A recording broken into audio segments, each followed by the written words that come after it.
शहज़ादी, ज़रली जे बचण जी उम्मीद घटि आहे। बाबा ही तव्हां छा पिया चओ? जेकॾहिं भाउ ज़रली खे कुझु थी वियो त चांडोकी जो छा थींदो? उहो ई थींदो जेको तोसां थियो। हिन वस्तीअ खे त अलाए कंहिंजी नज़र लॻी वई आहे। कंहिंखे बि ख़ुशियूं रास कोन थियूं अचनि। अम्मा, चांडोकी जो सोचे मुंहिंजो अंदरि वढिजे थो। जेकी मूंसां थी आहे रब पाक कंहिंसां बि न करे। शाह मुराद ऐं यदी महिरूं जी हालत बि ॾाढी ख़राबु आहे। दुख खां सफ़ा चूर आहिनि। हा धाणी बसि कर, मां बि हुननि जी हालत पंहिंजे अखियुनि सां ॾिसी आई आहियां। हिकु तरफ़ हेॾो हानियूं, मथां वरी ख़ान बहादुर जी तरफ़ां ऊची हरकत जो डपु। SP जी ग़ैर मौजूदगी में ख़ान बहादुर ऐं हुनजो छिछरो पुटु छिड़वाग जानवर आहे। कंहिं वक़्तु बि कंहिंखे बि चक पाए सघनि था। बाबा तूं इहा ॻाल्हि चाचा शाह मुराद खे सम्झाई था।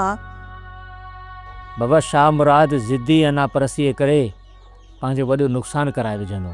तो सॼी ज़िंदगी ख़ान बहादुर जे दर जूं मटियूं भरियूं आहिनि। एॾी ख़िदमत कई आहे तो हुनजी, तूं हुनखे सम्झाइण जी कोशिशि छो नथो करीं? मूं ॾाढी कोशिशि कई आहे शहज़ादी, पर ख़ान बहादुर ज़िद तां लहण लाइ तयार ई न आहे। मां वञी चांडोकी खे सम्झायां थी त जेसि ताईं अदा ज़हर अली चाक थी वापसि न मोटे त राति में ही ॻोठु छॾे हू हलिया वञनि।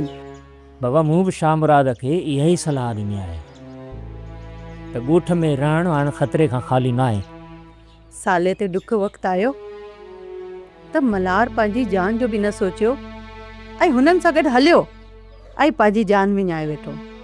ऐं हाणे जॾहिं मल्हार जे घर वारनि ते ॾुखियो वक़्तु आयो आहे त साले ऐं सोडो अलाए किथे आहिनि। बाबा का ख़बर न आहे।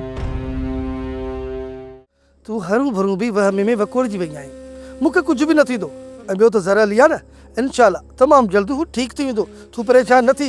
चाचा शाह मुराद जे घर ते चौकी ॾियण वारो तुंहिंजो फ़ैसिलो मूंखे पसंदि आयो। तव्हां भाऊ मल्हार जा दोस्त आहियो, तव्हांखे चाचा वारनि जो साथ ॾियणु खपे। ज़ीनत, मां त पंहिंजी जान ॾियण खां बि कोन की भाईंदुसि। जान ॾियण ऐं वठण जी ॻाल्हि न कर, बसि दुआ कर त अदा ज़र अली जल्दी सिहतियाब थी पंहिंजी ड्यूटी ते वापसी अची वञे।